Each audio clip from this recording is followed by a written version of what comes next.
నా పేరు విజయ. నేను 5th యూనిట్ నుండి వచ్చాను. నేను చెప్పే అంశము క్రిస్మస్ సందేశము, అంటే దేవుని సందేశము. ఫస్ట్ మన బైబిల్ వాక్యం ప్రకారం యోహాను సువార్త 1వ అధ్యాయము 1వ వచనము, ఆదిలో వాక్కు ఉండెను, ఆ వాక్కు దేవునిలో ఉండెను, ఆ వాక్కు దేవుడై ఉండెను, ఆ దేవుడే మానవుడై జన్మించెను. మరియు చీకటిలో ఉన్న జనులు గొప్ప వెలుగును చూస్తున్నారని యెషయా ప్రవక్త ద్వారా పలికిన ప్రవచనం ప్రకారం చీకటిలో మగ్గిపోతున్న ప్రజల కొరకు దేవుడు మనకు ఒక వెలుగుగా జన్మించారు.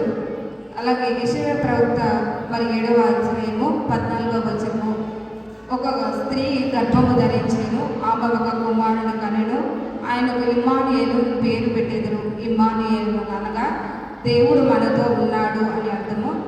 అదేవిధంగా మత్తయి సువార్త చూసుకుంటే 1వ అధ్యాయము 21వ వచనము, మరియమ్మ పవిత్రాత్మ వలన గర్భము ధరించి ఒక కుమారుని కనును, ఆయనకు యేసు అని పేరు పెట్టుడు. యేసు అనగా రక్షకుడు, తన ప్రజలను పాపముల నుండి రక్షించడానికి రక్షకుడుగా, దేవుడు ఎల్లప్పుడూ మనకు తోడుగా ఉండటానికి ఇమ్మానుయేలుగా మరి ఈ లోకానికి వచ్చారు. అదేవిధంగా క్రిస్మస్ అంటే మరి ప్రతి ఒక్క ప్రపంచంలో అందరూ చేసుకునే గొప్ప పండుగ నేను అనుకుంటాను.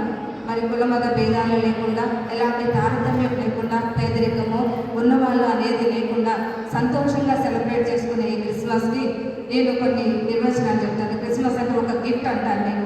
ఎందుకంటే దేవుడు ఈ లోకాన్ని ఎంతగానో ప్రేమించి తన అద్వితీయ కుమారుడే మాకు ఒక గిఫ్ట్గా పంపించాడు. First gift. తర్వాత వెలుగు. చీకటిలో నడుస్తున్న ప్రజలు గొప్ప వెలుగును చూస్తారు, అంటే వాడు పాపం నుండి రక్షింపబడడానికి ఒక వెలుగుగా వచ్చారు. అదేవిధంగా నెక్స్ట్ ఒక స్వీట్, అంటే ఆయన శరీర రక్తాలని మనకు ఒక మధురమైన ఒక దివ్య విందు భోజగా ఇచ్చారు. నెక్స్ట్ నూతన వస్త్రాలు, అంటే పాపం అనే వస్త్రాలను తొలగించి తన రక్షణ వస్త్రాన్ని మనకు దయచేయడానికి ఆ లోకరక్షకుడే మన కోసం ఈ ప్రపంచంలో జన్మించాడను.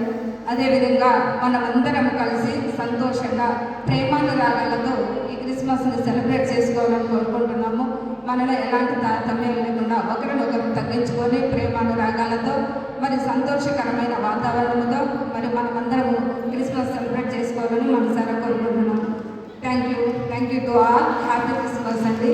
నేను ఒకటి చెప్పాలనుకుంటున్నాను, ఏమన్నా ఆ టైం అయిపోయిందో లేదో నాకు తెలియదు.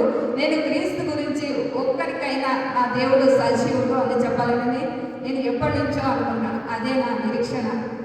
ఎందుకంటే మరి బయట నేను చెప్పగలుగుతానో లేదో నాకు తెలియదు, కానీ ఇక్కడ మాత్రం కూర్చున్న కొంతమందిలోనైనా నా దేవుడు గొప్ప దేవుడు, నన్ను ప్రేమించాడు, నన్ను రక్షించడానికి వచ్చాడని ఐఎమ్ వెరీ వెరీ హ్యాపీగా మీ అందరికీ నేను నా సందేశాన్ని చెప్తున్నానండి. Thank you to all.